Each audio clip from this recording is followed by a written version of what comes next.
Merci infiniment.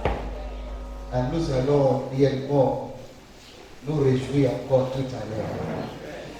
Mes salutations au père de la maison, qui est pour moi une famille.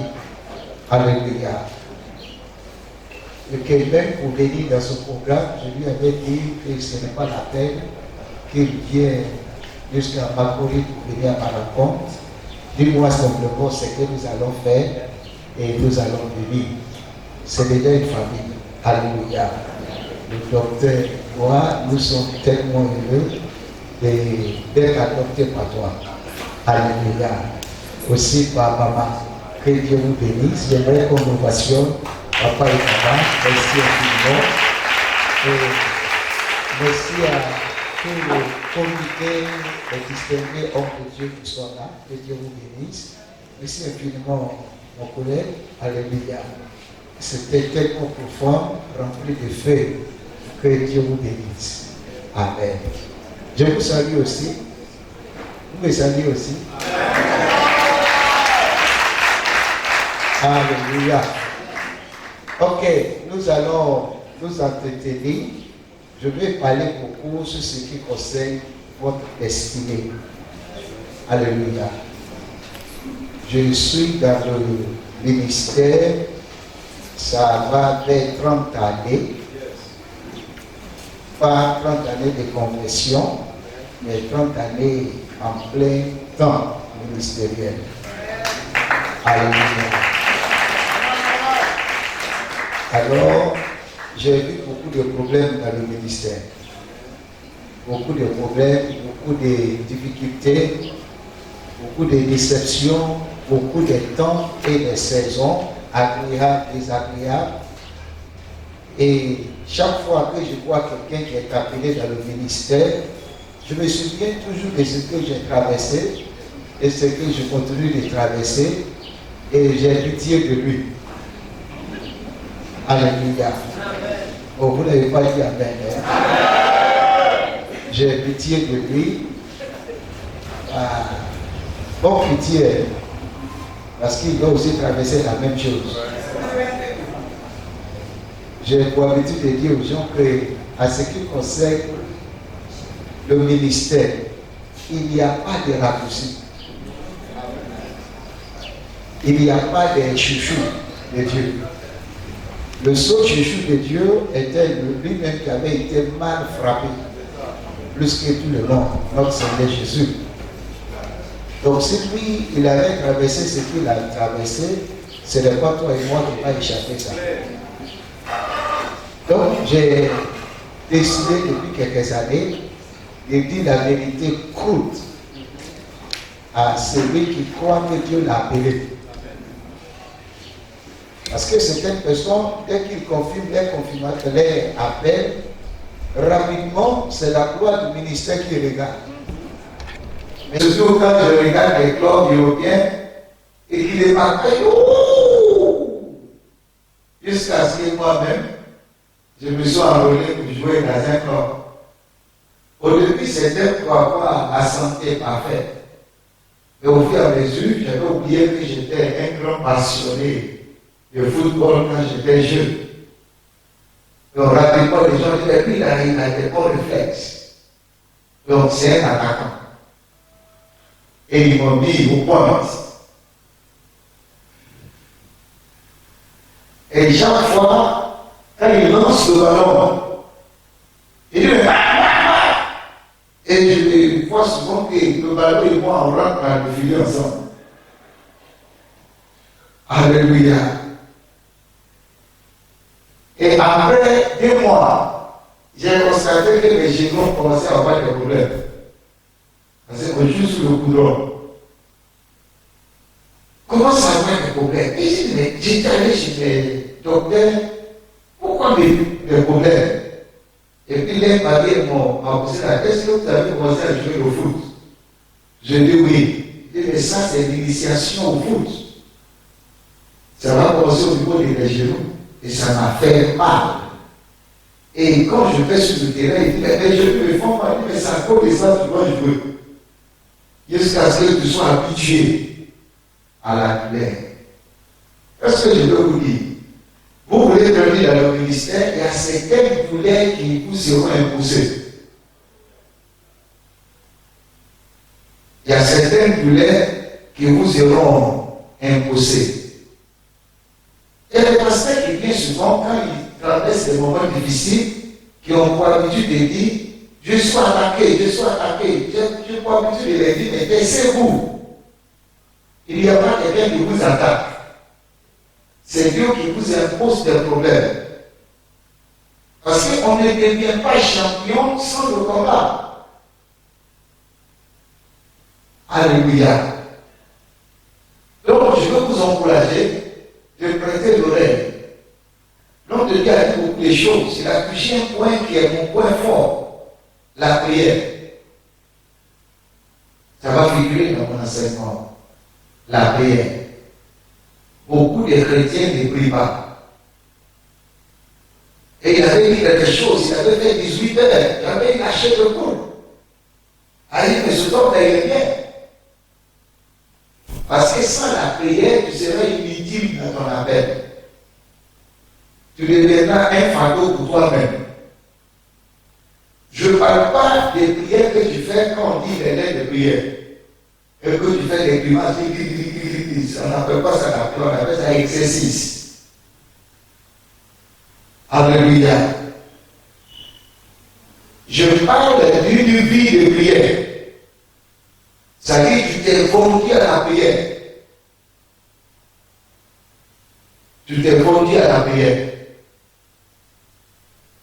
Un jour, Dieu me disait que tu ne peux jamais devenir quelqu'un dans ce pays jusqu'à ce que tu donnes la principauté qui vient sous la Côte d'Ivoire. J'ai dit au Seigneur pour me demander. Et puis il m'a dit, tu partiras un moment de jeûne et prière de 7 mois. Jour pour jour, et que tu prieras minimum 5 heures par jour, sauf dimanche. Et j'ai demandé 5 heures par jour sans rater un jour. Ça, c'est pas la prière, c'est une vie de prière. Et j'avais fait ça. Quand j'avais fini, ils m'ont hospitalisé. Parce que quelqu'un dit là, les 5 heures, c'est quoi? Est-ce que ça, tu fais 1 heure par jour? C'est la vérité, tu ne fais même pas 1 heure par jour. Parce que faire prière les 5 heures par jour, c'est très ennuyant. Souvent, quand tu t'énerves, tu te souviens que tu vas prier. Là, ça t'énerve. Alléluia. Je vais toucher ça plus tard. Mais je vous dis, le ministère n'est pas un appel. Le ministère est une carrière.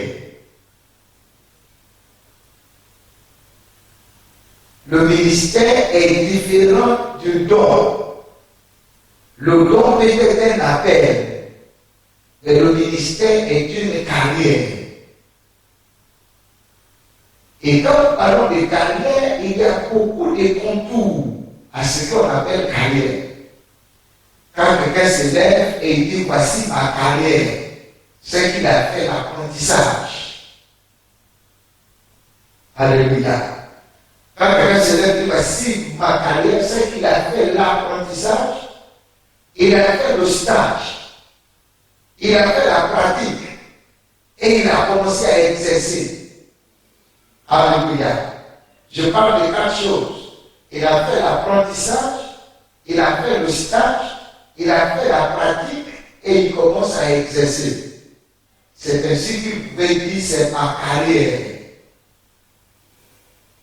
Malheureusement, aujourd'hui, beaucoup de personnes font leur ministère ou ils ont démarré leur ministère en faisant un seul songe.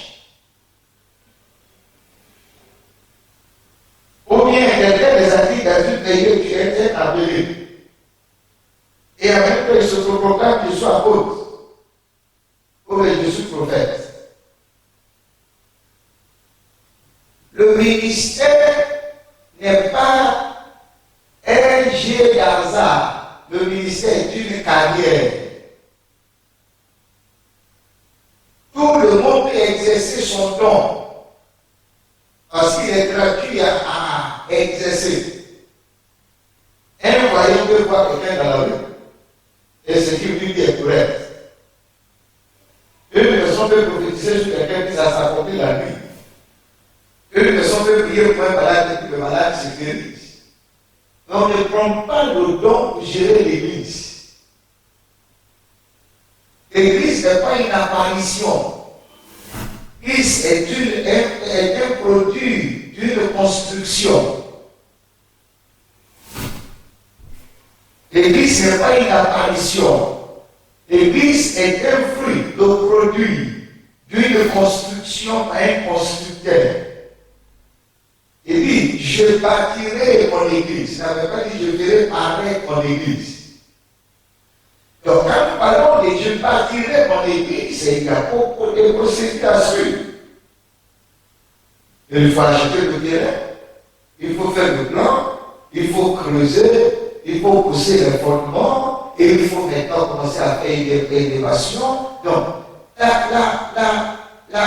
le ministère ecclésiastique, ce n'est pas une imagination, c'est une réalité. Et il n'y a pas de chance. Le nom de quelqu'un peut marcher par une chance. Et le ministère ne peut pas fonctionner par une chance. Vous n'avez pas compris?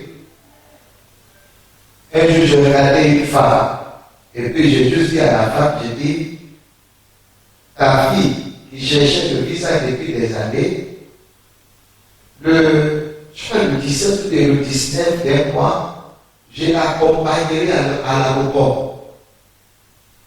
La femme dit quoi? J'ai dit, c'est le résumé de rien que tu voulais. Tu voulais que je prie, que donc ta fille reçoit son visa, parce que c'était bloqué. Et là, je te dis, moi ou là, je vous accompagnerai à l'aéroport pour quel voyage. J'avais dit ça comme ça, j'avais tenté. Oh, quelqu'un n'a pas compris ce que je dis. Excusez-moi, la femme a appelé un 14. Il a passé le visa est sorti, on m'a pressé. Il dit, waouh, oui, j'ai prophétisé. Au début, je n'avais pas dit ainsi par l'Éternel. Le don peut marcher par hasard. Tu peux prier pour quelqu'un que la personne peut être guérie par ton don peut marcher, ça peut ne pas marcher. Mais l'église ne fonctionne pas, le ministère ne fonctionne pas sous des incertitudes. Vous êtes avec moi? Le ministère ne fonctionne pas sous des incertitudes. Le ministère est bâti sous une substance. L'église, le ministère, parce qu'elles étaient ensemble, sont bâtis sous une substance. Il dit, sous ce roc, je bâtirai mon église. Votre don peut se manifester comme une bête. Je suis en train de faire des comparaisons, parce que ce qui fatigue les hommes de Dieu, c'est qu'ils confondent l'utilisation du don au ministère. Et beaucoup de personnes font l'église avec les dons. Beaucoup font l'église avec les dons. Les dons, l'église ne fonctionne pas sous les dons. L'église fonctionne sous les clés du royaume. L'église fonctionne sur les clés du royaume. Non pas les dons spirituels. Les dons spirituels accompagnent le processus. Les dons spirituels accompagnent le processus. Mais le processus n'est pas un don. Alors, c'est pourquoi il avait dit à Pierre, et dit Pierre, j'ai heureux fils de Jonas. Et sur cette révélation que tu as reçue, je bâtirai mon église. Et les portes de ce Dieu de mort ne prévaudront point contre elle. Mais pour que tu arrives à participer dans le projet de la construction de l'église, au verset 19, je te donnerai les clés du royaume des cieux. Matthieu chapitre 16, verset 18, verset 19. l'Église sera bâtie par l'utilité correcte des clés du royaume des cieux. Non pas par des dons spirituels. Par les dons spirituels, nous pouvons rassembler beaucoup de personnes dans nos églises, mais on ne prend pas les dons pour maintenir les gens dans l'église.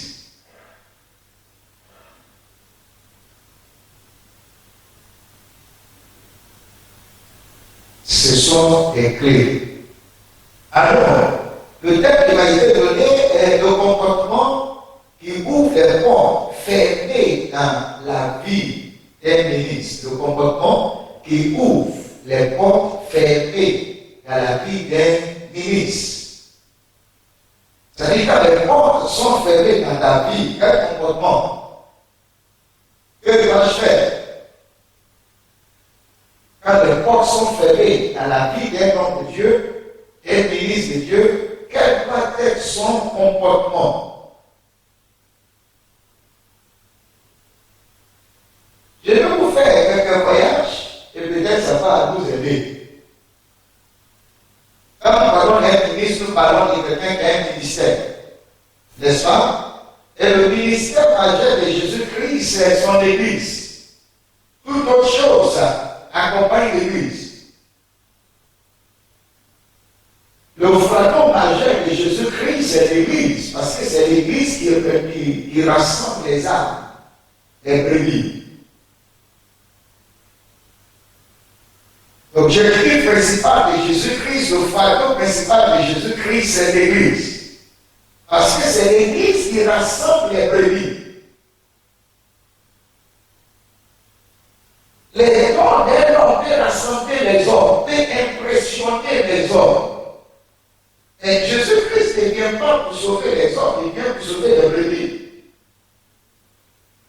Et puis je suis venu afin que les hommes aient la vie, ce n'est pas ce qu'il a dit. Afin que les brebis aient la vie et qu'elles soient à l'abondance. Donc si quelqu'un veut également devenir ministre de Dieu, il doit comprendre que ce qui concerne Dieu, ce qui concerne Jésus, c'est l'Église et les brebis. L'Église et les brebis. C'est pourquoi j'aimerais ce que l'homme de Dieu a dit, ne vous comparez pas, n'imitez pas les gens. Parce que quelqu'un peut remplir un stade avec les hommes et non pas avec les brebis.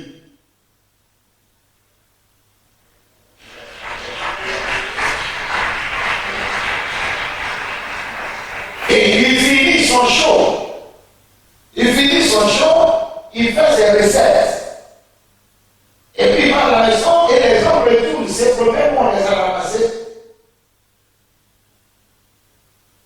Oh, vous n'êtes pas avec moi. C'est pourquoi vous allez pouvoir organiser des programmes et il y aura 10 000 personnes avec des cartes de ramassage qui ramassent les hommes. Et s'ils finissent, ils ont une pitié d'eux, ils les ramènent ou ils les ont pris. Et s'ils les malhonnêtes, ils les laissent au stade. Et donc le programme était puissant. Le programme était grand.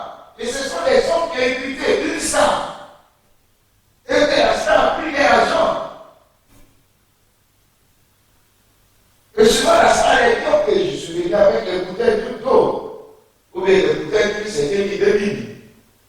Il a fait ça, c'est recettes. Et puis il y a certains stupides papiers qui vont venir dans les témoignages. Et qui ne rendent jamais le moyen de leur salut. Ils rendent le moyen de ce qu'un marabout aussi peut donner.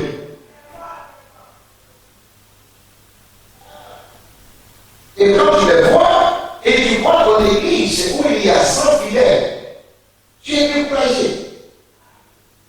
Et toi, ça semble dire, lui, il a 10 000 hommes.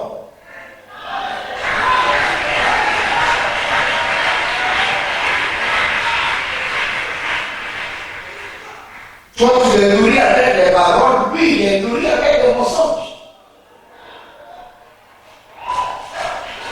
Oui. Jésus-Christ ne va pas récolter des hommes. Jésus-Christ va récolter des brebis.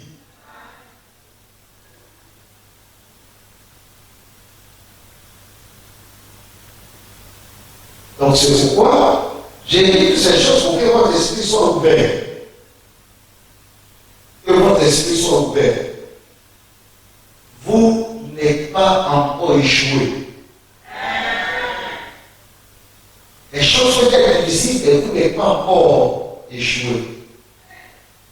C'est un homme de Dieu qui a 50 fidèles est mieux, 50 brebis est mieux qu'un autre homme de Dieu qui a 5000 hommes.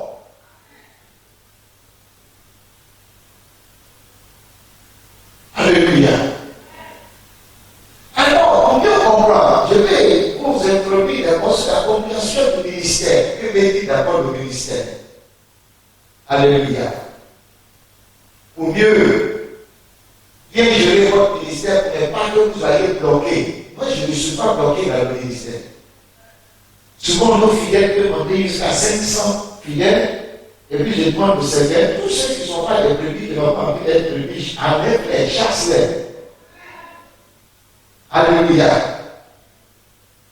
Il y avait un jour, un mois, et 180 fidèles nous avaient quittés. Et c'était avec la joie. Avec la joie. Alléluia. Il y avait trouvé un homme qui était venu chez moi avec 30 millions dans un sac. Et puis je lui ai dit, il a trouvé oui, parce qu'il faut te servir tout ce que tu veux prendre.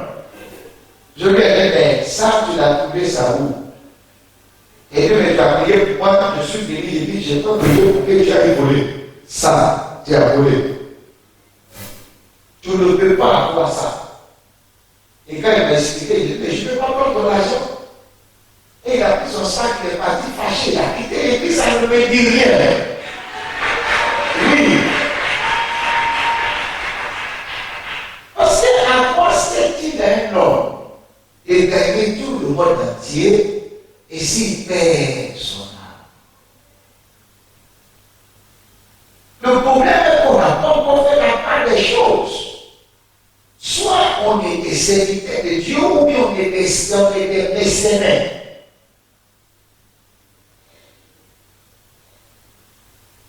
Soit on est en Jésus pour servir la cause de Jésus, ou bien on est en Jésus pour servir notre propre cause. Et si ceci, c'est ta propre cause que tu sais, je te rassure, tu seras déçu. Tu seras déçu. Mais quand tu sais Dieu, tu sais la volonté de Dieu, et c'est la vie des brebis qui te concerne, il y a trois choses que tu vas gagner. Tu peux noter ça. Ces trois choses, personne ne peut te le donner. Et quand tu l'as, tu marcheras à tête haute comme pasteur là, comme le docteur. Tu marcheras à la tête haute. Tu te réveilles, tu es content. Tu t'en vas dormir, tu es content. C'est pas que tu n'es pas dans une 4x4 de haut niveau. Ce n'est pas tous ceux qui sont dans les 4x4 qui sont les moins là.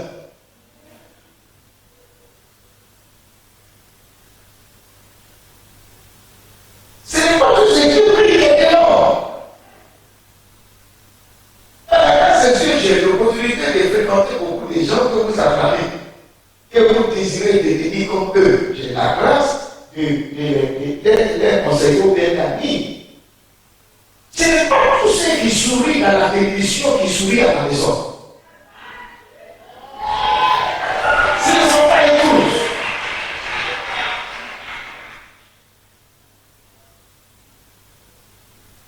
Trois choses que tu gagnes et que personne ne doit t'enlever. Première chose, la justice.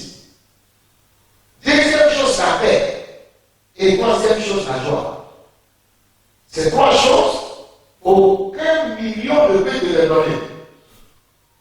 La justice, quand nous parlons de la justice, l'honnêteté, l'intégrité, le respect, partout où tu vas, tu n'as rien à défendre. Tu n'as rien à te reprocher. Par exemple, je suis le mari d'une seule et même femme. Depuis 20 ans. Je n'ai pas divorcé. Quand je ne veux pas te dire que c'est Dieu qui m'a divorcé, on commence à faire des arguments.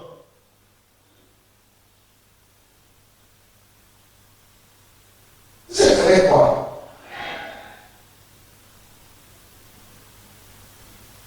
La justice, la paix. Est-ce qu'il y a quelqu'un qui peut, est-ce que l'argent peut nous donner la paix? La paix et la joie. Romains chapitre 14, verset 17. Romains chapitre 14, verset 17. Ces trois choses, il ne faut jamais que quelqu'un te les enlève. La justice, la paix et la joie. Et c'est cette expression qui peut les donner. Donc, Dieu t'a appelé dans le ministère, bravo. Maintenant, je vais te donner ce que tu dois faire. Si tu es bloqué, ça va te débloquer. Si tu n'es pas bloqué, tu ne seras jamais bloqué. Si tu fais ces choses. C'est la demande que d'abord tu comprends. Le ministère. Écrivez 4 choses. Le ministère est l'existence et l'expression de la lumière de Dieu dans le monde.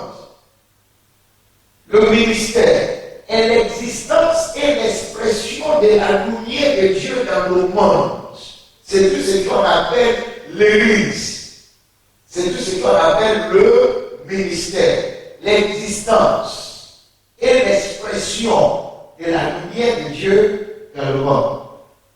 Genèse chapitre 1, verset 2 au verset 4. Et la terre était informée vide. Et la seule chose que la terre manquait, c'était quoi? La lumière. Il dit que la lumière soit. Et la lumière fut. Alléluia. Donc, tout ce que nous appelons le ministère, c'est l'existence, c'est l'expression de la lumière. Deuxième chose, la compréhension du ministère, deuxième chose, c'est notre capacité de cultiver et garder le trésor de Dieu dans le monde. Le ministère est notre capacité de cultiver et garder le trésor de Dieu dans le monde. Le ministère, si Dieu m'appelait, je dois faire exister et laisser exprimer la lumière de Dieu. Deuxième chose, je dois cultiver et garder le trésor de Dieu, la valeur de Dieu dans le monde.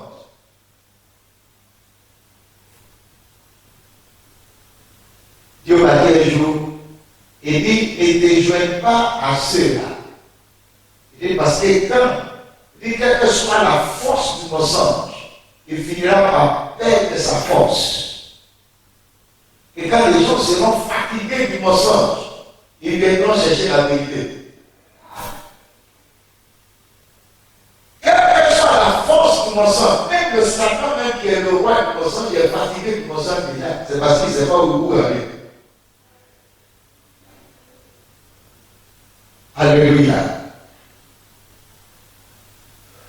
Cultiver et garder le trésor de Dieu dans le monde. Parce que ça a été le premier ministère confié au premier homme. Le premier homme qui a existé avant. Le premier ministère qui lui avait été confié, il dit, Dieu plaça l'homme qu'il avait formé dans le jardin et lui dit, cultive et garde le jardin. Genèse chapitre 2, verset 15. Genèse chapitre 2, verset 15. Si Dieu m'a appelé pour cultiver et pour garder ses valeurs. Cela veut dire, quand les gens viennent dans mon église, je dois les cultiver, je dois les garder, je ne dois pas les dépouiller. Vous n'êtes pas avec moi. Je ne dois pas les dépouiller, je ne dois pas les voir comme des sources de mes soins. Je dois les cultiver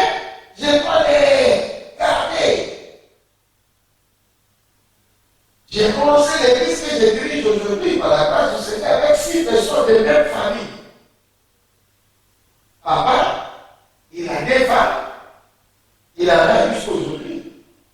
On ne les a pas tués. Alléluia. Vous n'êtes pas avec moi? Il est vieux, il a des femmes, avec certains de ses enfants. Il y en a même qui disent on ne peut pas voir ce type là ici. On a commencé dans sa maison. On a commencé à les cultiver et notre offrande était 800 francs par semaine. Vous n'êtes pas avec moi? Après Dieu nous a fait grâce, au bout d'un mois, c'est monté à 1200. Et après 3 mois, notre trésorier a tout couvert.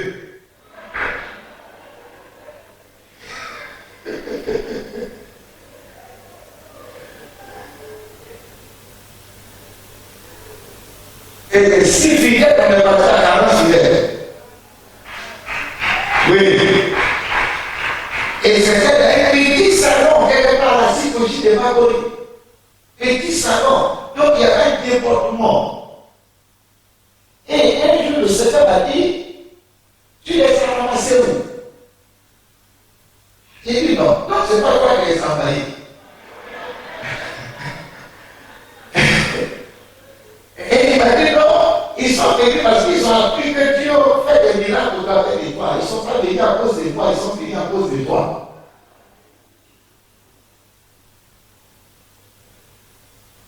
Et au bout de 3 mois, 3e mois, je ne sais pas quelle folie qui m'avait pris, et j'avais prié que la sorcière qui fatigue cette famille qui meurt. Et la sorcière fait l'acrobatie de voir nous tous y mettre la vie. Et il se trouvait que c'est une famille bêtée. Les grands-mères morts. Les gens rassemblés à l'église qui vient tuer les gens. On ne veut plus jamais voir quelqu'un prier dans la maison là. Donc tous ceux que j'ai ramassés sont retournés. Et ils m'ont interdit de faire culte. De fin septembre jusqu'au 19 mars, le mois qui suit. Et puis Dieu m'a dit, est-ce que tu es prêt maintenant que les gens viennent à cause de moi?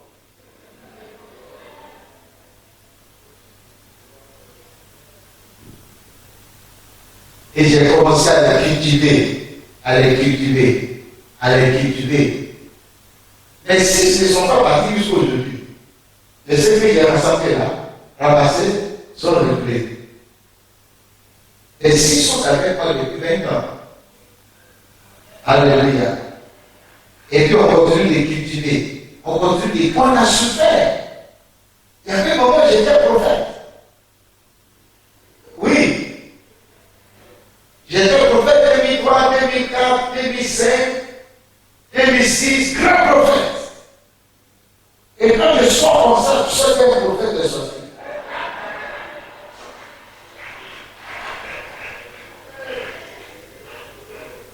Et puis, un qui le sait que Dieu m'a dit, ce que tu fais, je ne suis pas bien.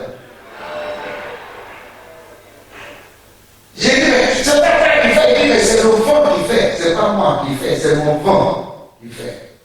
Donc, transforme ton église à une église où tu suscites des fils.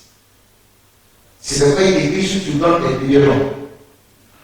Donc, quand j'ai changé de prophétie au pasteur, on était réduit de 150 fidèles à 8.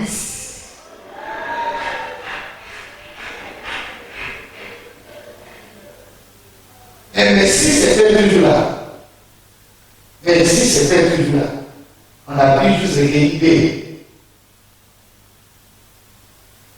Et quand ceci a commencé, j'ai pris ma maison, j'habitais en 2006 dans une maison, 2005, à une maison de 130 000 francs par mois. Ça, c'est pas une petite maison. Et puis, il m'a dit la masse de bagages, va vivre chez ton beau. Ah oui, pour faire sa volonté. Et comment on va t'appeler pour faire dans la maison de ton beau?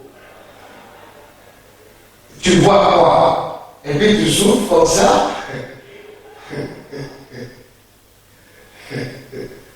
Je me souviens que j'avais prié, prophétisé sur l'homme. Pour qu'il puisse, je l'avais prophétisé, fait tout, non pas parce que je l'aimais, mais je sais que quand ça marche, je vais donner l'argent. Et quand j'avais fini de prophétiser, prophétisé sur le verset, comme Dieu, je sais qu'il exaucera. Dès qu'il le finira, je te donnerai 1 million de cents. Et puis je te donnerai la voiture que tu vois là. Quand le miracle s'est produit, mon pasteur assistait est allé le voir derrière. On dit, mais tout miracle que tu as vu là, c'est pas fétiche que tu l'as fait. C'est pas ma Dieu. Hein. Si tu ne veux pas mourir, pourquoi lui donner ni ta voiture, ni tes 1 million de cents? Et tu peux t'occuper de moi comme je t'ai sauvé. Tu sais, les gens croient mieux au mensonge que la vérité. Et la pluie, comme j'étais en train de les chagriner, j'ai dit, Seigneur, pourquoi tout ça? Le Seigneur dit, tu vas rester chez ton pôle longtemps. Parce que je vais te former ici. Quand j'étais prophète, quand mon épouse parle dans un dis quoi? Je ne sais pas, c'est le prophète qui marche. Donc j'étais au milieu. Jusqu'à ce qu'ils m'ont jeté chez mon corps. Donc comment tu vas soulever ton épaule et toi chez ton corps? Donc Dieu avait pris 4 ans pour me dégonfler. Parce qu'il y avait 4 ans là-bas. J'avais même fait ma deuxième fille dans la maison.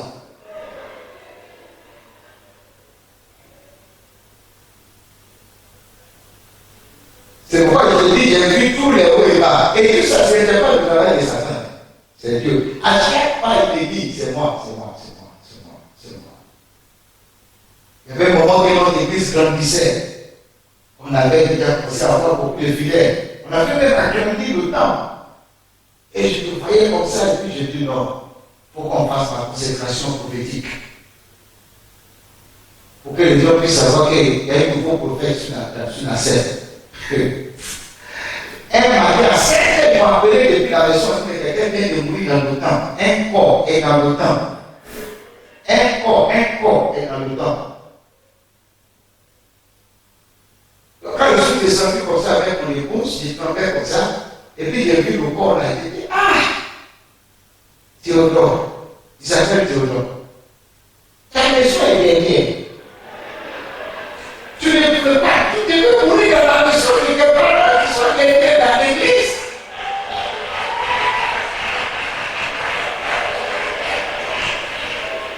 Et c'est dans le temps que tu es venu mourir, Théodore. Ah! Et puis je voyais, mais le fils ne voulait apporter, mais laisse-moi, il faut le ressusciter. C'est un prophète. J'ai regardé un conseil, lui ne provoque pas. Hein. Lui, il est mort, il peut revenir. Wow! Le corps a duré dans le temps de 7 heures à 14 heures. Donc tout le monde s'était fait. Et puis j'ai entendu mon bon vous dit, il est rédigé. Voici le sacrifice qu'il vient de faire. Ça ne vient pas de Satan. C'est le vérité de Dieu. Donc, maintenant que tout le monde écoute, à chaque personne qui croyait en moi, c'est ma femme. Parce que les pasteurs se sont rassemblés pour les demander. On entend, on veut voir si c'est vrai. Donc, quand le pasteur vient de poser la question si c'est vrai, c'est qu'ils sont déjà crus. Parce que je voulais, une fois que j'étais venu pour que je prie pour elle, quand je voulais poser la question, elle m'a posé la question. Parce que tu vas utiliser quoi? Pour Jésus?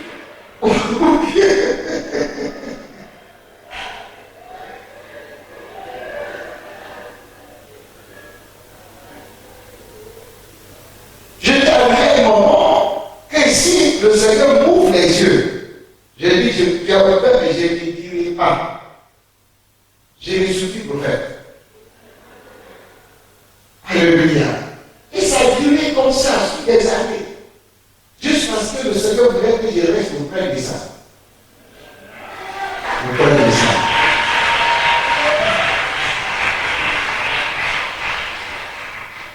Alléluia. Donc il faut que vous compreniez d'abord le ministère selon l'auteur du ministère. Celui qui nous a appelé dans le ministère, c'est Jésus. Mais il nous a appelés pour que sa lumière brille dans le monde. Il nous a appelés pour que nous arrivions à cultiver et garder les valeurs de Dieu dans le monde. Alléluia. Troisième chose, il nous a appelés pour écraser la tête de Satan. Il nous a appelés pour écraser la tête de Satan. Il nous a appelés pour écraser la tête de Satan. Genèse chapitre 3, verset 14 au verset 15. Genèse 3, verset 14 au verset 15. Il nous a appelés pour écraser la tête du serpent, de Satan. Aujourd'hui, quand je parle des pasteurs qui ont des grandes églises, qui ont beaucoup, moi je ne suis pas contre les grandes églises, mais ça dépend de quels sont les types de gens qui sont dedans. Alléluia. Tu as plein d'églises qui s'est remplie, mais il y a des homos là-bas. Il y a des lesbiennes là-bas. Il y a des abominables là-bas. L'église, c'est pour créer la culture de Dieu dans la vie des hommes. L'église, c'est de créer la culture de Dieu dans la vie des hommes. Ce n'est pas d'entretenir la culture de Satan dans la vie des hommes. Donc, si j'ai des personnes dans mon église, je dois planter Jésus-Christ dans leur vie. Je dois planter Jésus-Christ dans leur vie. Ce n'est pas à l'époque aujourd'hui beaucoup des églises dans le but d'accommoder, de faire établir tous ces hommes qui ont la culture du monde dans leur vie. On a transformé le look de notre église au look du monde. C'est parce que vous comprenez. On appelle ça l'excellence. Ils appellent ça la nouvelle technologie. Ou sinon, tu rentres dans certaines églises, c'est comme tu es dans une boîte de nous où tu avais quitté auparavant.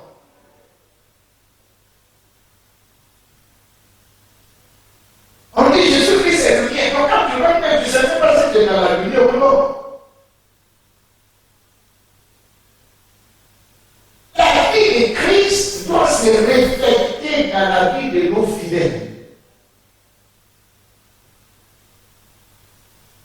C'est pourquoi ils sont amenés. Moi, je ne blâme jamais les fidèles. Les fidèles sont les fruits de leurs pasteurs. Ce sont les bichats qui mangent. Ce sont les toleurs. Ce sont le bébé fait. C'est ce qu'il devient. Et quand ils ont écrasé la tête de Satan, nous ne parlons pas seulement d'écraser la tête des sorciers. Nous parlons d'écraser la nature de Satan qui a servi l'homme. Écraser la nature de Satan qui a servi l'homme. Aujourd'hui, nos fidèles ne sont pas transformés parce qu'ils n'ont pas encore triomphé sur la convoitise.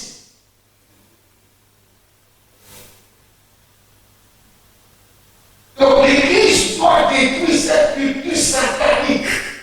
Dieu m'a appelé, Dieu m'a mis dans le ministère, non pas pour caresser la culture satanique, mais pour détruire cette culture satanique.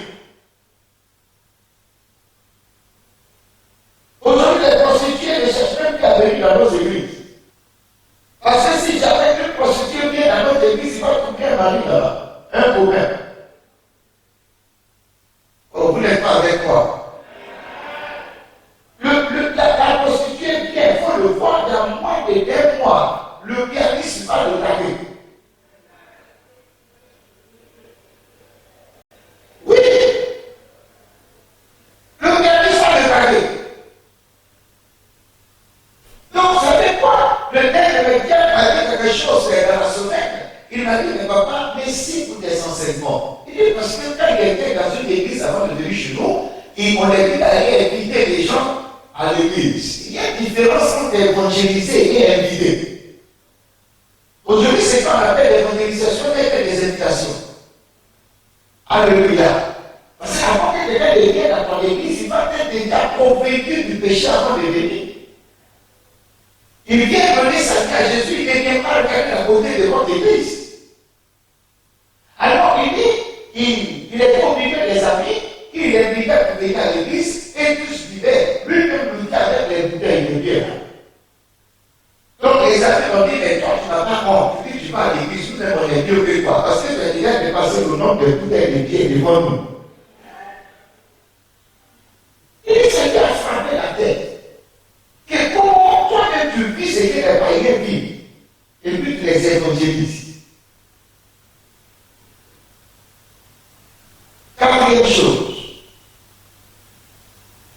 Le ministère, c'est de ramener les hommes à l'ordre de vie où ils avaient été chassés. Le ministère est de ramener les hommes à l'ordre de vie qui se trouvait dans le jardin où ils avaient été chassés. Ramener les hommes là-bas. C'est du coup, il y a un verset dans la Bible et ça attend tous les hommes de Dieu. Et il ne dit pas ça. Alléluia. Je sais que je parle des hommes de Dieu, non? Ça attend chaque homme de Dieu. Et souvent les prédications que certaines personnes qui sont piquées par le serpent, qu'ils vous enseignent à que non, tu es sauvé une fois, tu es sauvé pour toujours. Il faut mourir d'abord. Tu vas savoir si tu es sauvé. Pour toujours. Il faut mourir d'abord. Alléluia. Dans le livre de Matthieu chapitre 7, Matthieu chapitre 7, verset 22, d'abord le verset 21, il dit, plusieurs me diront en ce jour-là, Seigneur, Seigneur. Alléluia. Il dit, ce ne sont pas tous ceux qui m'appellent Seigneur qui entreront dans le royaume, mais c'est celui-là. J'ai pas entendu, hein? Il dit, c'est celui-là qui fait la volonté de mon Père. Ce n'est pas tous ceux qui à l'église qui chantent, il va me prêter, il va m'arranger, il va me dépositionner où?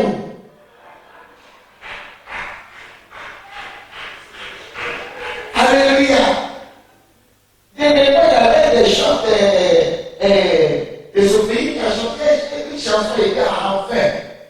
Ma fille, maintenant, ma fille de 11 mois, au début, quand elle met son portable, elle dit, papa est là. Et bien, il faut jamais que je joue ce cantique-là dans ma voiture. Et puis, c'est quoi, et puis je l'ai enseigné.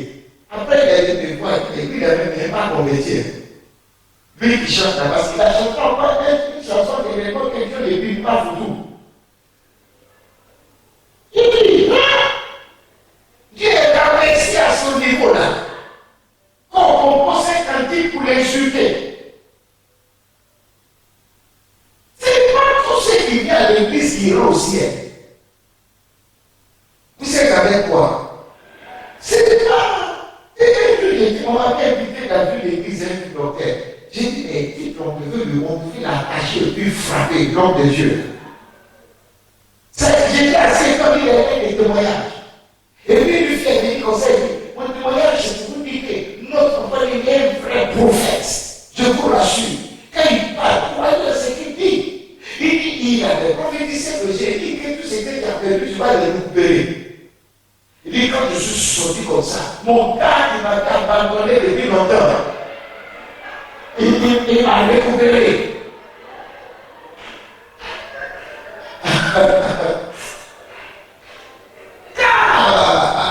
Dis-moi-nous. Et puis, le vendredi, le samedi, on était à l'hôtel. Il dit, il voulait bouffer tous mes fesses. Et puis, je vois les soupirs qui a. Il dit, quoi ça? Dans l'église du Seigneur.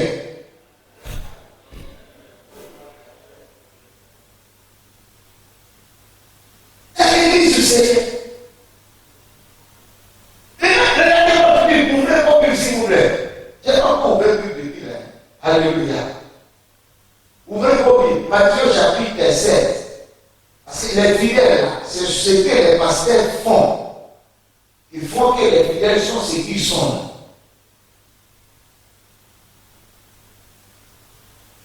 Change les pasteurs, l'église va changer. Au blé de avec quoi? Que les pasteurs changent, l'église va changer. Le diable va plier son bagage.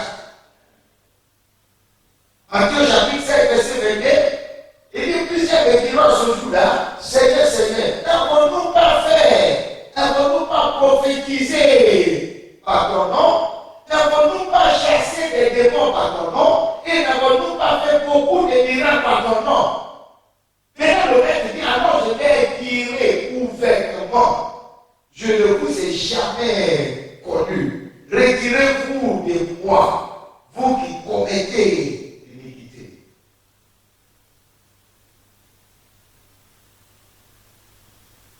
L'Église, le produit fini de l'Église est de prendre des hommes, cultiver ces hommes, changer leur culture et de les ramener dans le jardin d'Éden. C'est ce qu'on appelle de donner la vie éternelle. L'Église doit donner la vie éternelle. L'Église doit donner la vie éternelle.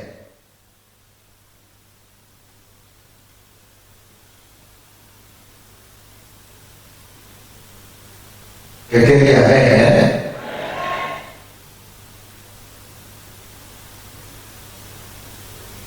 Alors, que dois-je faire? Je ne serai pas loin. Je ne serai pas guéri de tout loin avec vous. Amen. Je veux que toi tu changes. Je peux entendre avec quelqu'un. Change. Fais le ministère. Aujourd'hui, l'Église tremble. Dès qu'on appelle l'homosexualité, l'égalisation des LGBT, l'Église tremble. Vous tremblez pourquoi? Qui devait faire trembler qui? C'est l'Église qui devait faire trembler le monde. Et là, c'est le monde qui fait trembler l'Église. C'est que quelque chose ne va pas. Quelque chose ne va pas. Le pasteur devait former ses fidèles à la vie de prière. Mais lui il prie, et puis il est bien béni. Non! Nous sommes là pour le perfectionnement des saints, à l'œuvre du ministère. Nous ne sommes pas là dans le biberonnage des saints. Éphésiens chapitre 4, verset 12, au verset 4, verset 12 au verset 13. J'ai aimé ce texte-là. Il dit qu'au verset 11, il a donné Éphésiens comme apôtre, comme prophète, comme évangéliste, comme pasteur, comme docteur. Et puis il a signifié que pour quoi? Le perfectionnement des saints en vue de l'œuvre du ministère et l'édification du corps de Christ. D'ailleurs, au verset 13, il dit, afin que nous soyons tous parvenus à l'unité de la foi. À l'unité de la foi. Aujourd'hui, cette foi est divisée. Vous n'êtes pas avec moi. Aujourd'hui, cette foi est divisée. Et nous devons ramener ça. Et c'est pourquoi je demande à chaque pasteur, prêchez votre conviction dans votre église. Et vous n'avez pas de compte à rendre à quelqu'un.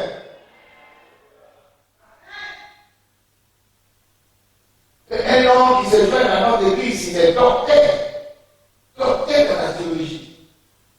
Il vient de dire, mais pasteur, je connais déjà ta position, mais je me souviens de dire. Il dit, ma position, c'est quoi? Il dit, non, Dieu m'avait dit de divorcer ma femme, ça fait 11 ans. Maintenant, Dieu m'a dit encore de se remarier. Il dit, mais vous êtes docteur. Allez-y prendre votre Bible. Verset Corinthiens chapitre 7. Il dit que les femmes ne se séparent pas de son mari. Mais si elle se sépare de son mari, qu'elle reste sans se marier. Il dit, ce n'est pas moi qui l'a dit, c'est le Seigneur. Maintenant, il dit poursuit pas qu'ils sont que l'homme ne répudie point sa femme. C'est-à-dire que la femme peut répudier, mais qu'elle reste comme ça. Mais l'homme ne doit pas dans aucun cas répudier. Là, tu as pris ton kilo pour répudier, et puis tu dis, Dieu, mon Dieu, là, qui dit, j'ai la répétition, et puis celui-là qui te dit, non, va faire la répétition. Comment il parle, il dit de faire ce qui est. Et puis quelqu'un se lève pour dire, non, mais les autres, Dieu, les pères, quel père? Il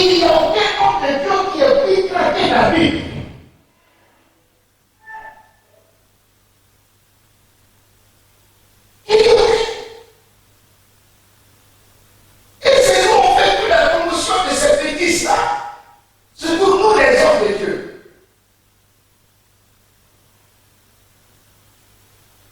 Il m'a dit, tu dis quoi? J'ai dit, écoute-moi, tu le fais net, je ne veux plus voir tes pieds dans cette église.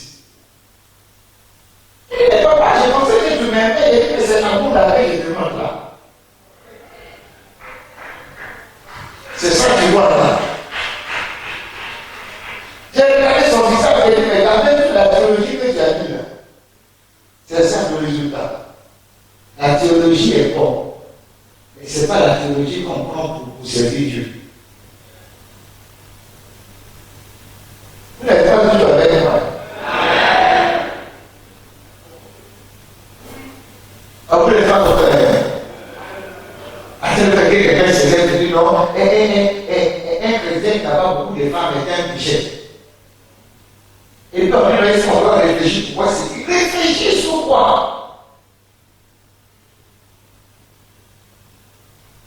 Prêcher la vérité. Il y a souvent qui ne m'aiment pas. Et même, je ne sais pas s'ils m'aiment ou ils ne m'aiment pas, ils sont au milieu. Et puis, je m'en fous de ça. Je m'en fous, absolument fou de ça même. L'autre fois, il y a une fille spirituelle et qui est une grande chambre dans notre église. Oh, elle est partout devant. Elle apparaît au milieu, et puis elle dit, elle va pas se dire que mon fiancé vient, et puis on va faire nos barrières dans 2 mois. Et dit, où ça? Fais venir ton cancer là-bas. Et quand le gars répond, il dit, tu dis quoi? Toi, tu vas trouver une femme dans 2 mois, et puis tu vas te marier dans 2 mois. Ça, c'est le mariage précoce. Vous l'êtes avec moi. Précoce. J'ai dit, oh là, ça ne se passera pas ici. Il dit, mais ça sera prévu dans 1 an. Le père m'a dit de parler comme ça, il dit, mais ici, ce n'est pas parce que je suis pasteur, j'ai envie de tirer une balle sur toi. Et la disparu de mon bureau. C'est 1 an, jour pour jour, ça sera célébré à longtemps. Si la fille quitte l'église, c'est quelque chose qui est venu à l'église. Quand ton ami dit, respecte les paroles de Dieu. Dis à quelqu'un, dis, respecte les paroles de Dieu. L'église n'est pas une robe, hein. C'est le monde qui doit s'adapter à l'église, ce n'est pas l'église qui doit s'adapter au monde.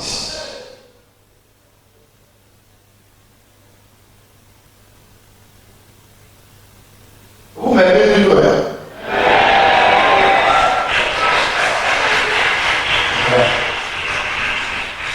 Alors, que dois-je faire? Grandir dans ces 4 choses. Premier, le sacrifice. Qu'est-ce que je dois faire? Grandir dans ces 4 choses. Premièrement, le sacrifice. Le sacrifice. Le sacrifice veut dire le dépassement de soi. Tu fais au-delà de ce que tu es capable de faire. Tu fais ce qui ne t'arrange pas. Amen. Tu fais ce qui te dépasse. Tu fais ce qui ne t'arrange pas. Je peux donner un témoignage de 1 jour où on devait, ça fait au moins maintenant, au moins 9 mois maintenant, on devait faire une dépense dans un dimanche. On devait faire une dépense de 450 000. 450 000. Moi, je savais qu'en ce moment, tous nos offrandes disent 12. Tout ça sera autour de 150 000. Donc 150 000 par 450 000, c'est qu'il y aura beaucoup de bénéfices. Et je sais que quand je viens, et puis je prêche les messages prophétiques, et que les gens tombent sur l'onction, et que le Seigneur ouvre mes yeux, moi-même j'ouvre mes yeux. Parce que c'est tous les biens que les gens font ensemble. Alléluia. Le Seigneur ouvre mes yeux, et j'ouvre mes yeux, et les gens seront contents, ils vont donner. Quand il me suis réveillé le matin, le Saint-Esprit dit, prépare mon peuple pour qu'il soit agréable devant moi. Prêche-les la réalité de la vie après la mort. Ah! J'ai dit au Seigneur, c'est qui ne m'a pas l'argent aujourd'hui. Et puis Jésus m'a dit, j'ai prêché ça. Au lieu de 150 000, là, même on aurait retourné vers 130 000. C'était facile de ne pas faire sortir l'argent. Ça, c'est le sacrifice. Et je suis revenu dans mon bureau. Ce n'est pas, il y a une de mes filles qui vient, qui dit, l'un des fidèles me dit, papa, le Seigneur m'a dit de donner mon salaire de 7 au mois. Et je suis venu avec le salaire 600 000. C'est le sacrifice. Si tu vas laisser Dieu agir, ou bien toi-même tu vas agir, il y a quelqu'un qui va agir en foulée.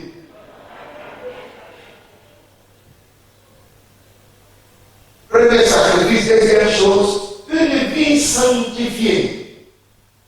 Une vie sanctifiée. Le mot sanctification veut dire éloigne-toi de tout ce qui est de la chair, tout ce qui est du monde. Une vie sanctifiée. Éloigne-toi de tout ce qui est de la chair, tout ce qui est du monde. Éloigne-toi de ça.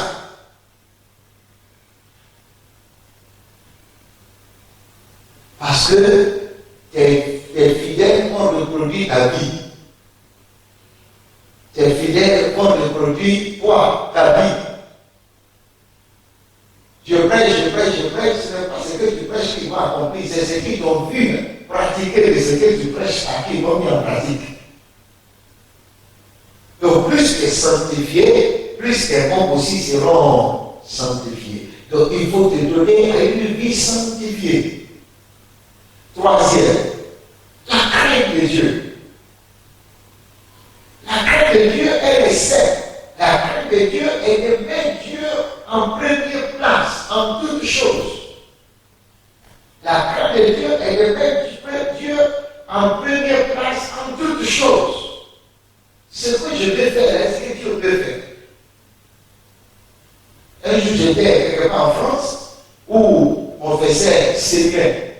Et il y avait, on était 95% européens. Il y avait seulement 2 mois avec nous. Et puis, c'était 4 jours. Matin, on est là, matin jusqu'à la nuit même. Donc, tous les prédicateurs étaient des blancs, tous les blancs, on n'a pas dit. Vous n'avez pas compris. Nous, les blancs, on s'agitait quelque part. Des prédicateurs noirs. Et puis c'était moi seulement qui est venu d'Afrique d'ailleurs, l'autre aussi il réside en France. Et puis, je dis quoi, il parle seulement du Saint-Esprit et puis il prend pardon au Saint-Esprit de descend. Et puis il ne descend pas. Le temps qu'il va donner le micro, eh bien, c'est pas aussi d'être toi. Amen. Quand je fais mon paf, le blanc décolle.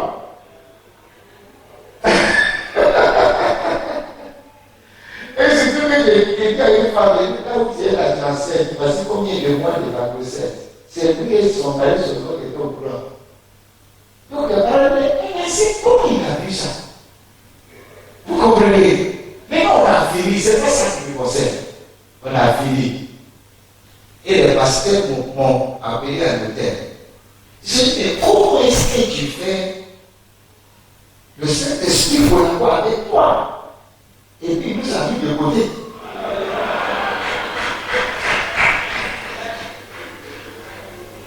Le jour la même, excusez-moi pour ce que je vais dire, le jour la même, je me suis souvenu des temps des prières. La manière que les gens ont puni nos ancêtres. Parce qu'il y a un plan, il est très comme ça, puis le gros. Donc quand il est tombé par terre, il roulait comme ça. Moi, je me suis souvenu de nos souffrances.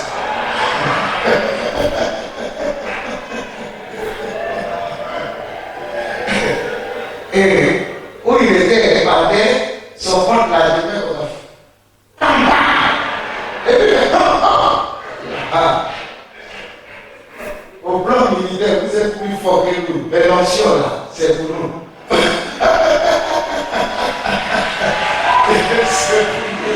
Alléluia. Mais tu vas demander pourquoi Dieu ne les a pas utilisés.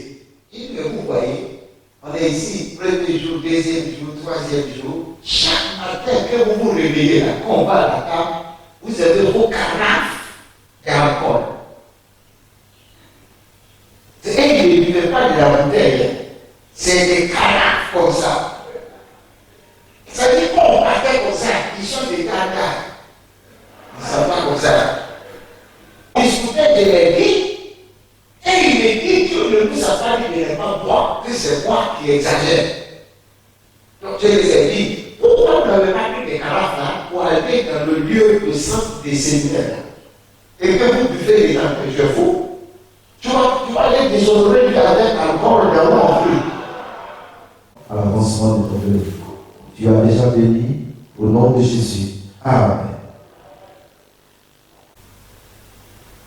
Pour les gens que vous aimez, elle n'est pas à la maison. Mange tout ce qu'on a dit de ne pas manger pour montrer à Satan que tu ne crois pas ce que ses enfants l'ont dit. Elle est partie. Après ça, c'est tout. Parce que c'est quand vous ne savez pas, et que les pères spirituels font plus que ce que vous faites. Par exemple, je suis le père spirituel pour plusieurs personnes. Mais je suis dans le ciel souvent 2 ans. Jour pour jour. Je vois seulement de l'eau. Moi, je n'y a pas quelqu'un qui me poursuit. Pourquoi? J'ai aucun ennemi, sauf si c'est qu'il fallait éviter, puis je ne sais pas. Alléluia. Mais prier, c'est pour les fils spirituels, les âmes et la nation. Et je suis dedans continuellement tous les jours. Donc quand un enfant vient et dit je suis malade, et dit non, c'est avant, quand tu es venu, maintenant tu n'es plus malade. Alléluia. Il y avait l'un de mes fidèles, ils sont pris, l'un de mes pasteurs, l'un de notre église, ils sont arrêtés, ils sont fidèles, et puis ils ont mis les têtes au carreau. Il vient m'appeler, il me dit, papa, je veux que tu viennes là-bas pour qu'on le libère. J'ai dit, mais tu ne savais pas, il faut appeler, maintenant ils l'ont déjà libéré. Et il dit, papa, comment ça, je viens de te voir, il faut appeler.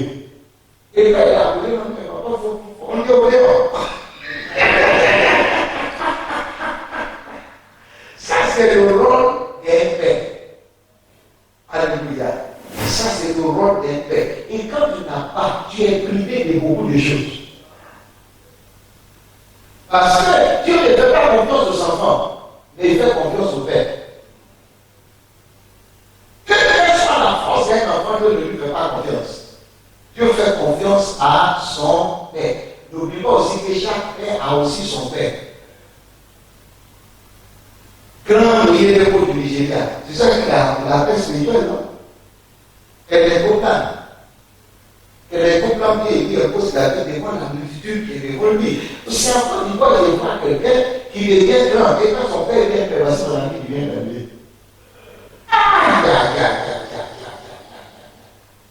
Quelle que soit ta grandeur, c'est quelqu'un qui t'a fait. C'est l'homme qui fait l'homme. Et puis aussi, éviter d'échanger des pères. Vous aurez trop de malédictions cachées. Ça veut dire que quelqu'un a investi sur toi. Demain, tu quittes les chevilles, tu as donné notre père à Facebook, et puis tu le prends en tout cas, je ne sais pas quoi, les autres pères, quand tu me fais conseil, tu as compris. C'est vrai que je n'ai pas parlé, je dis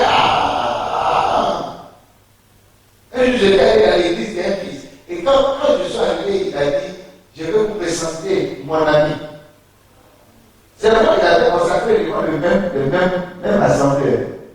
Et puis il lui a passé mon ami. Est-ce que j'ai corrigé ça? Je n'ai pas corrigé. J'ai pris le micro, j'ai prêché. Il m'avait dit un peu, non, tu ne pas trop du lieutenant et 15 minutes. C'est-à-dire que tu n'as plus rien dit ici. C'est moi qui dis tout. J'ai venu, j'ai pris ma voiture, je suis parti. Quelques mois plus tard, il m'a appelé et dit, je suis en train de mourir. Il dit des esprits qui me poursuivent. Et il dit, je ne sais pas ce que j'ai fait. Je veux que tu quittes. Dans mon cas, il dit non, je ne suis pas étonné. Je serai étonné s'ils sont pas venus chez toi. Alléluia. Les bêtes spirituelles ne jouez pas. Les instructions que je vous ai données, est-ce que vous avez donné en pratique? Je m'arrête là. Amen. Ça va? Est-ce que vous allez le mettre en pratique? Il faut que utilisez vos dons spirituels et comprenez que le ministère est une carrière. Nous avons des gars un qui font assez. Amen. Ce n'est pas parce que il est. Souvent quand je l'écoute parler, quand on parle, son fardeau ne vient pas de lui. C'est Dieu qui a mis ça sur lui. Et puis il allait s'asseoir aux États-Unis, en Allemagne, et puis il jouit de sa vie. Souvent quand je suis assis ici, m'appelle à dire, il dit, il vous a rassemblé comme ça pour vous faire du bien. Il peut rester à la maison et dit, non, il est allé même jusqu'à dépasser mon ami depuis le bureau. C'est un fardeau. Écoute-le. Mais on pratique tout ce qui vous enseigne. Alléluia. Et ce que les autres lui enseignent ne frappent pas l'air. Ce qui change la vie d'un homme ne frappe pas l'air, n'est pas impressionnant, comme on dit. Non. Ce sont des petits conseils. Amen. Et je suis allé voir un père, ici, à Bidon, et il dit, tu viens dire que une bombe au front. Et puis je lui ai dit de prier pour moi. Je m'attendais qu'il va faire des langues, qu'il va faire beaucoup. C'est ce que je m'attendais. J'attendais qu'il va faire des prophéties extraordinaires. Il m'a posé du Saint-Esprit. Enseigne comment avoir une bonne relation avec toi. Tu es le douce et tendre le Saint-Esprit. Et calme-toi de son cœur. Je ne disais même pas même, parce que c'est pas ce que vous voulez entendre. Et puis il a pris la prière comme ça. La prière n'a même pas fait 2 minutes. Donc je suis levé comme ça, puis je regardais mon enveloppe comme ça. Je dis, oh, c'est tout. Mais sa prière m'a fait rapprocher au Saint-Esprit. Alors comme ça, quand je prends le micro, en train de prêcher comme ça, quand je prends le micro, tu vois, on me voit chez les groupes musicaux là-bas. Après, je me vois là-bas, transpirer. On dirait que c'est moi qui m'a fait bouger le Saint-Esprit là. Mais depuis que sa prière marche en moi, et puis, après quand je veux prier pour un cas,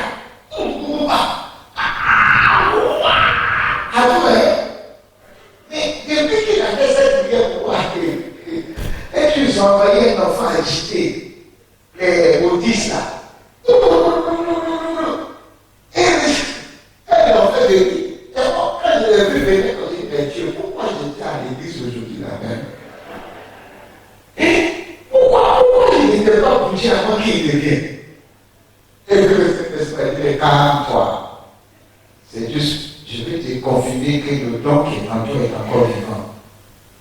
Et depuis quand l'enfant allait naître, attrape le fort, sous les 3 fois.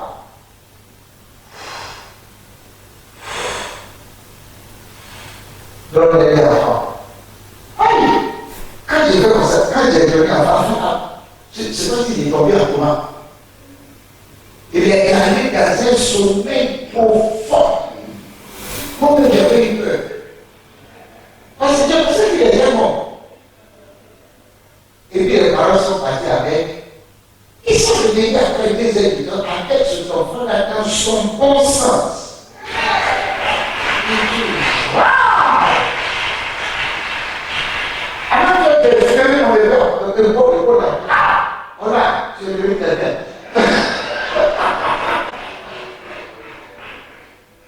Mais c'est la prière de son papa. N'attends pas des miracles exceptionnels. Ce sont des bruits. Reçois le peu, va le mettre en pratique. Reçois le peu, va faire voir le mettre. Dans ce séminaire, tu as reçu morceau. arriver, va les mettre en pratique. Et tu verras ce que Dieu va faire. Alléluia.